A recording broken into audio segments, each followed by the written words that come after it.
Three, two, one, go. Okay, so I'm going to do a little ride along here and kind of talk about how I broke my distal radius on my wrist. The same wrist I'm holding the Insta360 in. Now, an important thing to keep in mind is this is my own experience. And after my first urgent care visit, all my choices that I made were under the supervision of a medical professional. So any choices you make sure they're your own and they're under the supervision of a medical professional if you choose to seek one. I'm going to let this car pass here.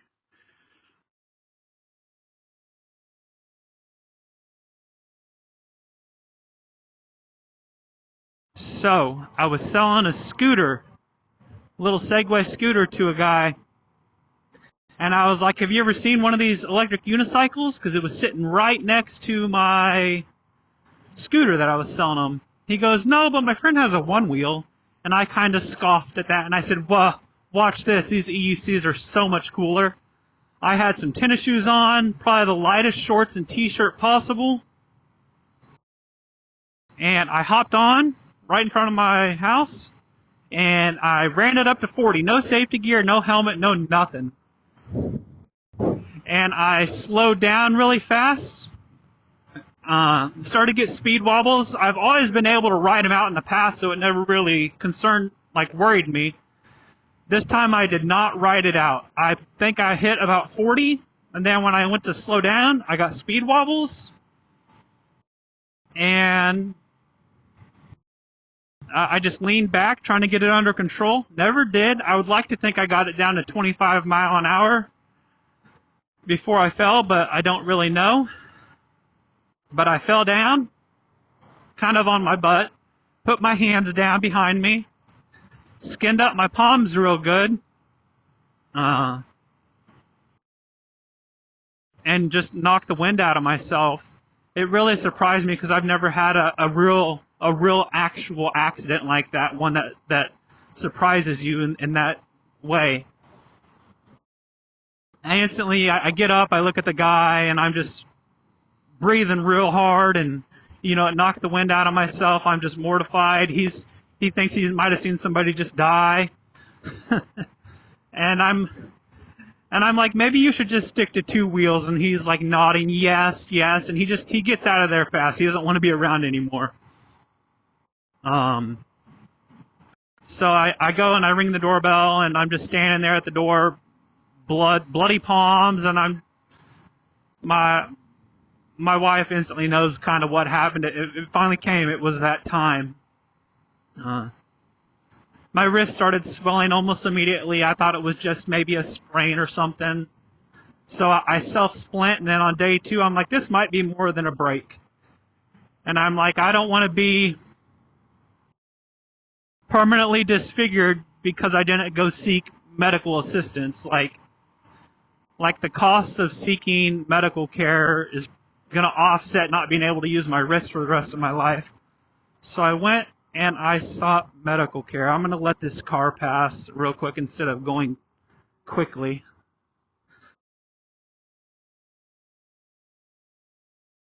Let's see here. Okay. So I decided to go to urgent care. They're like, your wrist is broken. And I'm like, okay. And they set me up to see a specialist, and I had requested a certain person that I knew was good in my area. And I go in, and I think he does his own x-rays, and I'm going to try and throw them up on the screen here. He does his own x-rays. He walks in, and he goes, you're going to need surgery, or I'm going to recommend surgery. It was one of those two. I don't remember which exactly he said. And I said, well, I don't really like that. I don't really like surgery. First, I don't like being put under. I like being in control of my own sleep. And then, 2, I'm not necessarily keen. I'm not big on foreign materials being in my body for the rest of my life. You know, that's just me. But so I stand up. I stand up in my position. I told him, I don't want surgery. He goes, well, okay. He goes, I'll give you this splint. It was a nice splint. It was like an expensive splint. It had the boa on it, so it tightened with the wires and everything. He goes, I'll give you this splint. You come back in a week. We'll see how you're doing. So we do the splint. I take it off every night, shower, everything. Like, it was a fiasco. Like, I would like yell the whole time it was getting taken off, making a big scene just to make sure that I didn't somehow affect the bone, because the bone is a very high risk of moving. And if the bone moves and heals wrong, that's where it really gets you. So, and that's why I'm sure surgery was recommended, because you can actually control the outcome when you fixate something like that. But yeah, so I'm taking off my splint and showering and stuff for a whole week. I go back after a week. He goes, looks good. It hasn't moved at all. And I said, so what do we do now? Is it like a cast or what? And he says, well, this is normally where I would give you a cast, but you've done so good with the splint. And I kind of butt in and I'm like, I don't see the point in spending money on a cast if the splint's doing just fine. Plus I can take a shower and wash my arm off. And he goes, splint it is, because that was my choice to do the splint. So it hadn't moved after a week with a splint. So now we're on the plan of no surgery, not even a cast, and that's a big shift from needing surgery in my eyes. So I'm like, okay, I'm good. Well, I had already signed up for Amped Electric games. That happens a week after this appointment.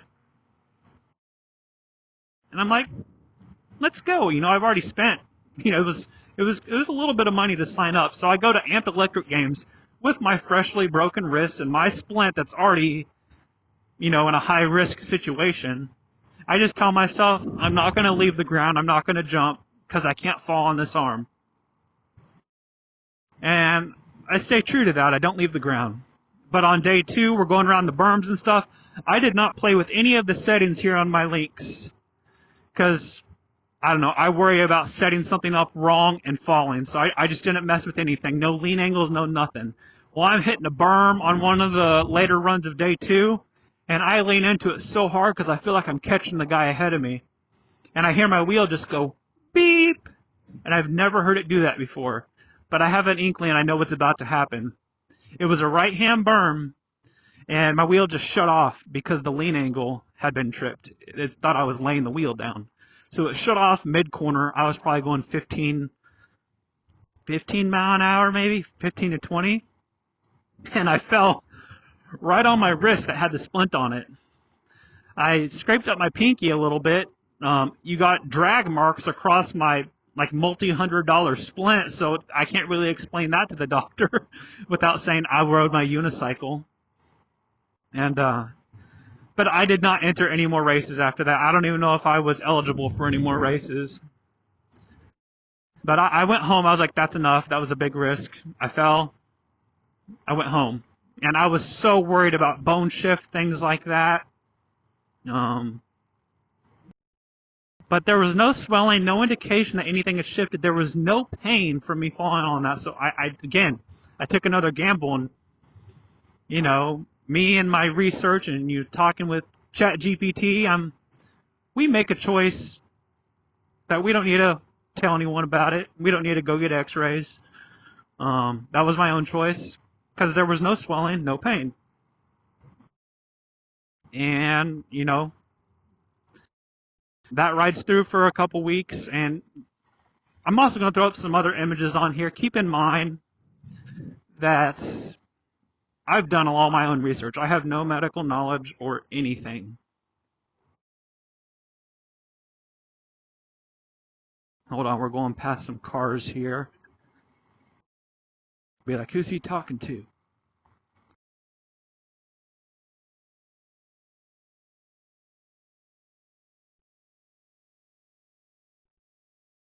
So I do all my own research on my wrist. Throughout this whole time, from the day it was broken, I had already researched all these technical terms. I had actually asked the hospital for my own x-rays so I could study them myself. And I did a lot of studying on my break in particular, and I'll try to put an image up here of my x-ray again. A key thing for me was that my ulna, which is the little bone, I guess I broke it when I was like 14 or 15. And again, I didn't even go see a doctor. I don't even know if I told my parents. I just wore a skateboard splint to school for a couple weeks. I broke my ulna back then because I went over the handlebars on a bicycle. And yeah, I had broken my ulna. So my ulna was already shortened, and the doctor had mentioned that in my first visit. My ulna was already shortened. Through my analysis of my x-rays, my distal radius, you can see a ledge on it. I couldn't really figure out what had happened. There were some technical terms. If you're studying your own break, there's probably a term you'll come up with the ledge. I forget what it is because it's been a couple months. I broke this in September 2025. But it didn't look like it had shifted right or left. And I don't remember if that was the actual determination or not, but I don't think it had shifted right or left. And that was the big thing with distal radius breaks, is if it shifts right or left, it affects the geometry, yada, yada, yada. Well, I remember I had asked the doctor, I said, what happened here? I said, I've studied this, and I downloaded programs to review x-rays and make measurements and stuff. I said, I've studied this x-ray, again, no medical knowledge, and I can't figure out how this break, like, did it shift left or right, or what happened with it? And the doctor goes, well, I think it it impacted, it crushed into itself. And in my head, that's kind of like a soda can. So if my ulna was already broken and damaged and shortened a little bit from my break when I was younger, and my distal radius was now compacted, in my mind, my wrist was now possibly in a better anatomical alignment pre-ulna break when I was like 15. That's probably wrong, but that's how I made peace with myself. But yeah, I did a lot of studying. Summary, ulna was broken when I was younger. I think when my distal radius got impacted, presumably, the concern, I think, is like a shelf between the two bones. That's my interpretation, and again, I have no medical knowledge.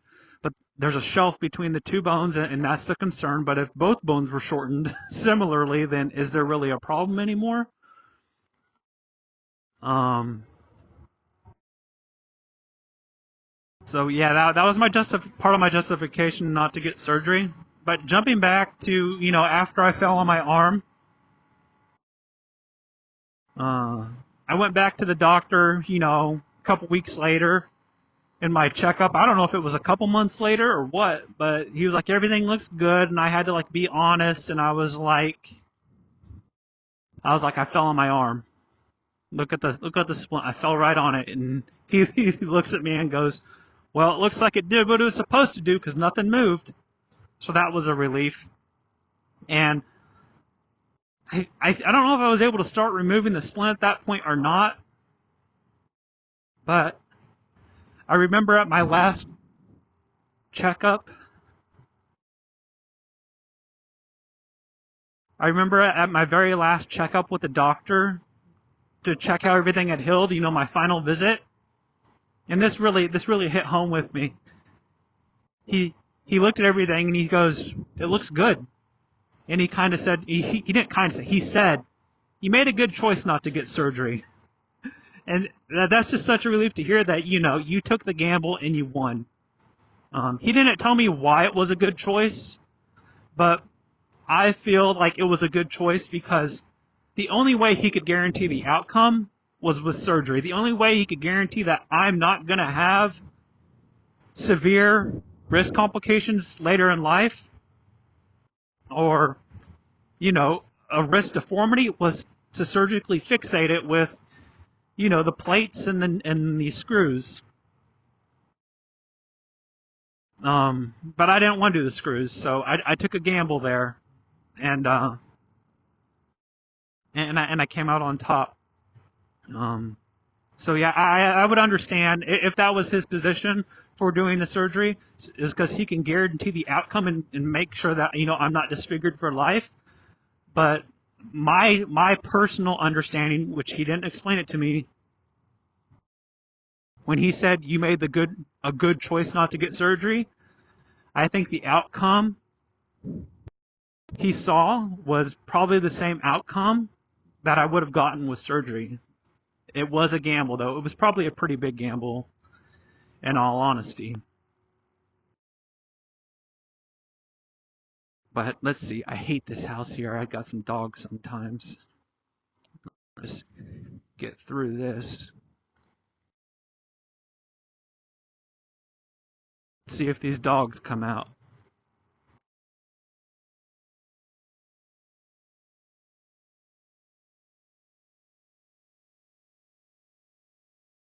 Before I keep rattling off the topic of my wrist break.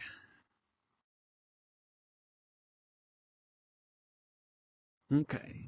So, yeah, no dogs yet. So, yeah, my final appointment, he said I made a good choice not to get surgery. It's this wrist. I can't really show you my right and my left wrist now. They move the same way. Maybe if I really try to tune in, maybe I can feel that wrist has been broken before, but really in day-to-day life, I don't notice anything with my broken wrist. It is now the end of May of 2026. Honestly, it did take a lot of time. I still remember, I think in early 2026, I would be playing like soccer or basketball and I'd slap the ball away. Even though my wrist is healed, I'd slap the ball away and I'd feel a pain in my wrist. So like strikes to my palm when I would slap something, I could feel pain. My range of motion was terrible. I was prescribed what do they call it? I was just prescribed those exercises, and I got like the medical putty and all this fancy stuff. You're supposed to do the wrist exercises, and I just found it to be annoying. I was like, I'm just going to use my wrist like everyday life, and it'll work its way out. So I never did any of the wrist exercises. I know I'm really bad at following instructions, right? No surgery, no exercises. I just didn't do anything right. But as of today, my right and my left wrist, I mean, in my eyes, when I do a comparison, they both have the same amount of mobility. I'll get a little video. Let's get a video of my wrist here real quick. Let's see. Okay. We'll pull these off. Good wrist.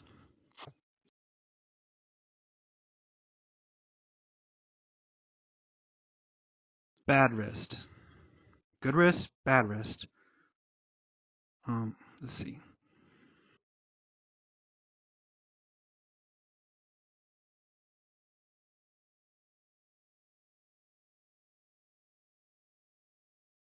I don't know. I'm mostly turning my whole hand there.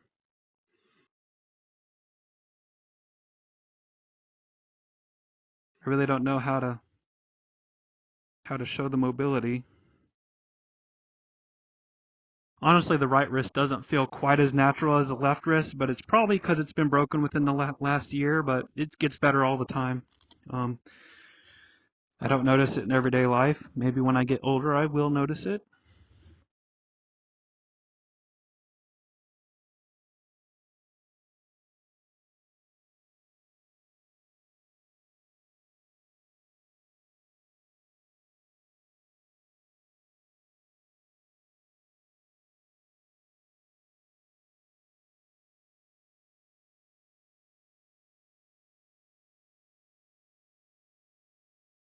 But yeah, my whole bone healing process, I just tried to eat as much protein. I still ate a lot of protein bars.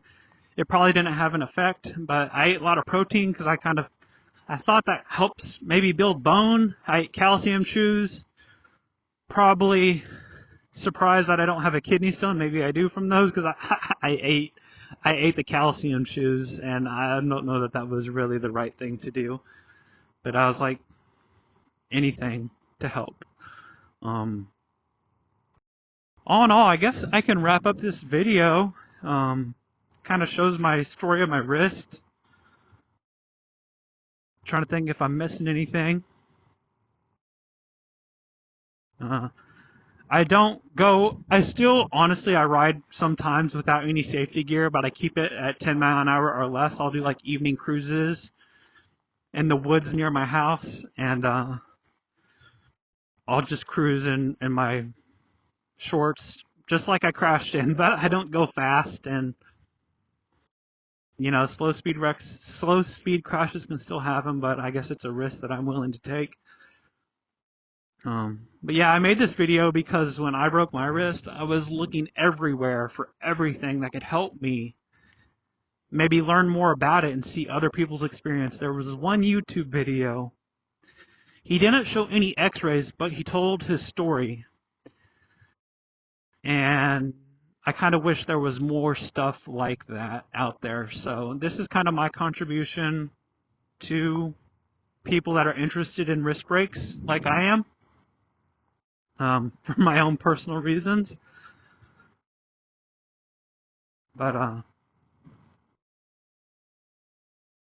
slippery, sandy.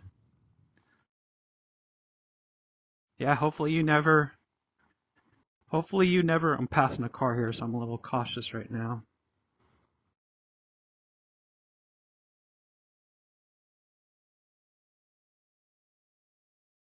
Everyone's so weirded out. Like, I'm the only unicycle in miles that I've ever seen around here. Everyone's so weirded out when they see somebody rolling down on a unicycle.